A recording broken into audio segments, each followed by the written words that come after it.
The Acquisition of Africa, 1870–1914. What were the reasons for Europe's interest in Africa? Before delving into the essence of colonialism in Africa, let us redirect our focus towards a fundamental query. What initially sparked Europe's interest in Africa? According to a renowned expert in Portuguese imperial history, the Portuguese were driven by various factors, including a fervent crusading spirit, the pursuit of valuable Guinea gold, the quest for Prester John, and the exploration for exotic spices. Additionally, an esteemed historian named Ali Mazrui identifies three overarching motives for European exploration of the African continent, ultimately paving the way for colonization. The primary motive stemmed from the pursuit of acquiring scientific knowledge about unexplored territories. Africa, often labeled as the Dark Continent, presented an intriguing and enticing opportunity. It was shrouded in an aura of mystery for European explorers who ventured forth. They endeavored to uncover and document the existence of rivers, lakes, and mountains, while also dedicating themselves to studying the diverse African cultures and recording their observations. The second reason arose from the ethnocentrism or racism prevalent in Europe, which was in part rooted in Western Christianity. Implicit in Christian doctrine, and also in Islam, I might add, is the belief that adherents of the faith should spread their respective religious texts, the Gospel or the Quran, to others and seek converts. Given that much of Africa followed their own traditional religious beliefs, Europeans perceived a pressing need to proselytize and convert Africans to Christianity. In the early stages of both Christianity and Islam, missionary endeavors often coincided with military campaigns. Subsequently, alternative methods of persuasion were employed. Missionaries were dispatched to Africa with the purpose of instructing Africans in European languages, thereby enabling them to assist in translating the Bible into African languages and facilitating the dissemination of Christian doctrines. One factor that contributed to imperialism was the ambition of European nationalists to enhance their nation's greatness by asserting control over distant territories. For instance, Cecil John Rhodes, a prominent figure from Britain, embarked on endeavors that resulted in significant portions of Central Africa being claimed for his king.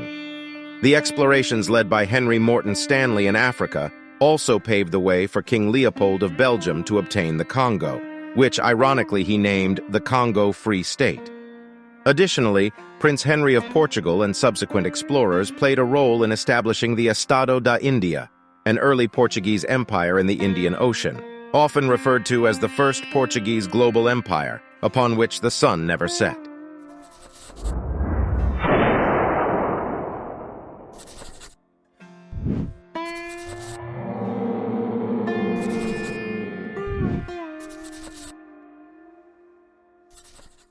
Frequently, exploratory journeys received direct sponsorship from European governments.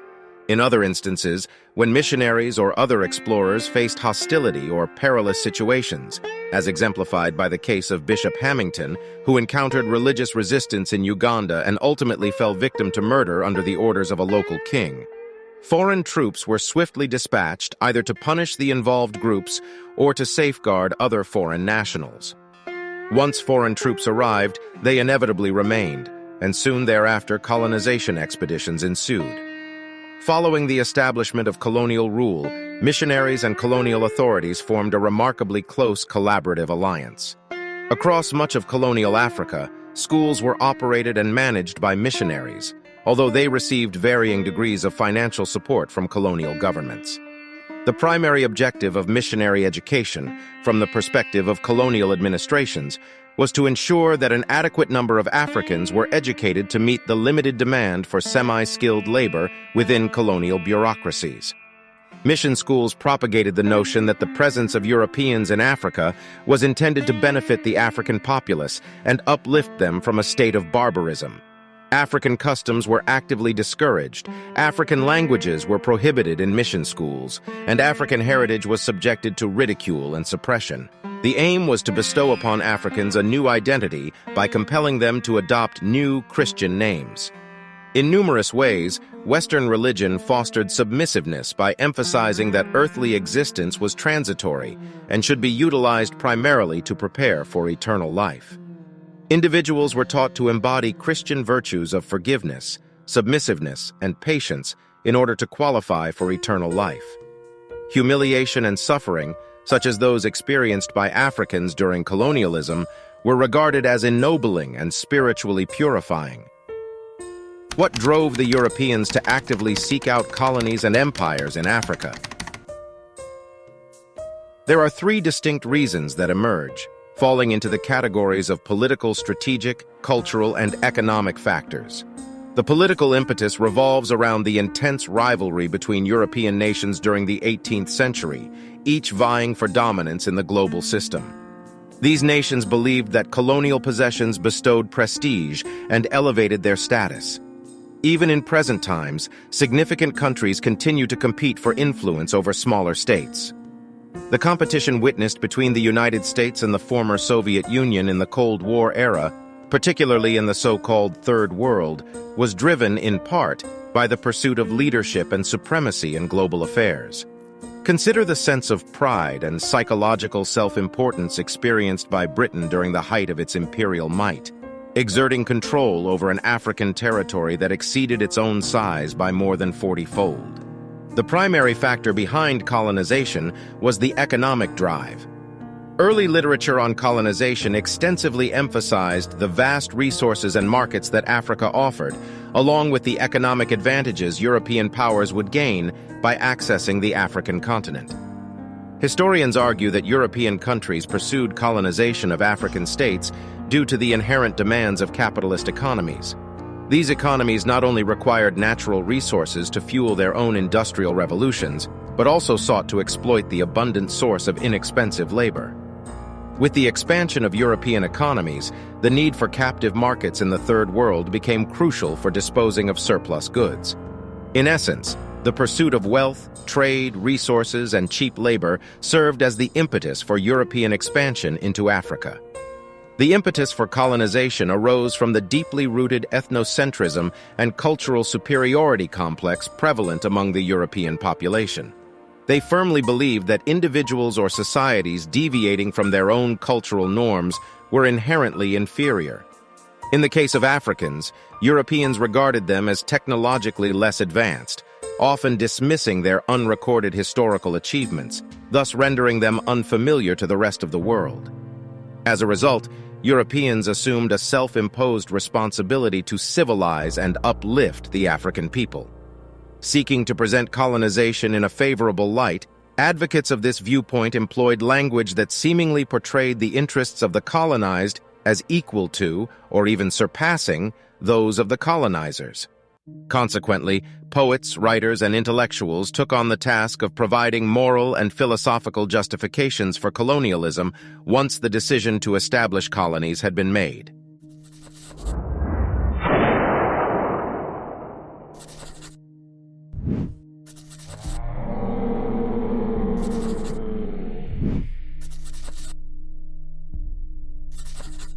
The civilizing missions of Europeans.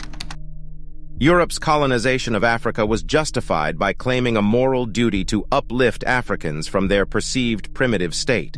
However, substantial evidence suggests that Europeans held negative opinions about Africans and their culture and history. European writings from individuals who visited Africa prior to colonization reveal a biased perspective as they interpreted Africa through their own cultural lenses, concluding that Africans were backward and uncivilized. The obsession with skin color and physical attributes as indicators of civilization was pervasive and unwavering.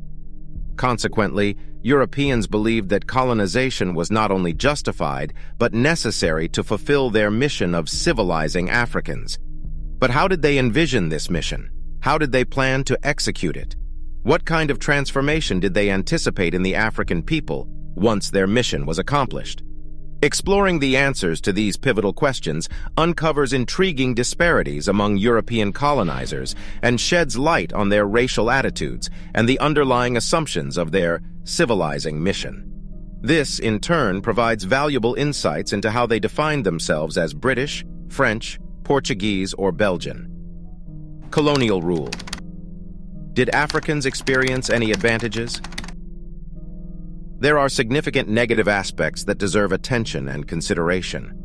Africa has experienced extensive exploitation, including the depletion of its resources, exploitation of labor, unfair taxation, and lack of industrialization, restrictions on inter-African trade, and the establishment of vulnerable economies dependent on a single crop or mineral. The manipulation of ethnic rivalries, particularly by the British through their policy of indirect rule, has left a lasting impact on post-independence conflicts in Africa. Traditional African authority structures were alienated and undermined by involving chiefs in colonial duties, making the process of nation-building much more challenging. The arbitrary drawing of borders has caused immense suffering in African nations, triggering political conflicts cantered on territorial claims and counterclaims. African culture and values suffered severe damage through the imposition of foreign religions and relentless attacks on African traditions by missionary schools. These factors contributed to a sense of apathy, dependency, and a loss of confidence in African people, their institutions, and their heritage. The denial of political participation to colonized Africans hindered post-colonial political development, and the excessive use of force to address political issues during the colonial era has persisted into the post-colonial period. In general, there are 5 commonly acknowledged benefits associated with colonization that many scholars tend to agree upon. Firstly, the introduction of Western medicine has had a remarkable impact on the survival rates of the African population. It is worth noting that the rapid growth of the African population originated during the colonial era. Secondly, despite its often biased approach in many countries, the introduction of formal education played a role in broadening the outlook of Africans and unlocking their untapped potential. Missionaries played a significant part in providing education and healthcare services. The majority of post-World War II African leaders who emerged to lead their colonies towards independence acquired their rhetorical and organizational skills through colonial education. This enabled young political activists to challenge the existing order and demand the restoration of African dignity and freedom, drawing upon political and moral ideas deeply rooted in Western education. Thirdly, the modest infrastructure established by colonial authorities served as the basis upon which new African leaders built their national institutions. Initially, roads, railways, harbors, telephones, electricity, and water and sewerage systems were developed primarily to cater to the white colonial community or support small urban settlements. Africans gained valuable skills by working within colonial bureaucracies, and their experiences became crucial in maintaining these services during the often turbulent periods of political transition and beyond. Fourthly, the introduction of Islam and Christianity to African societies brought about a simplification of African spirituality and provided a common foundation for people from diverse backgrounds to unite. Africans have long been a deeply spiritual people, believing in God and an afterlife with ancestral spirits. However, the means to achieve salvation were often unclear. The role of ancestral spirits held immense significance, necessitating intricate and continuous rituals to appease or seek favor from them. While this spiritual heritage provided emotional and spiritual fulfillment, it also hindered the development of rational thought and scientific progress in various ways. Note: it's important to acknowledge that the topic of colonization and its effects is complex and highly debated. The rewritten text aims to present a neutral summary of certain perceived benefits of colonization, but it does not endorse or dismiss any particular viewpoint.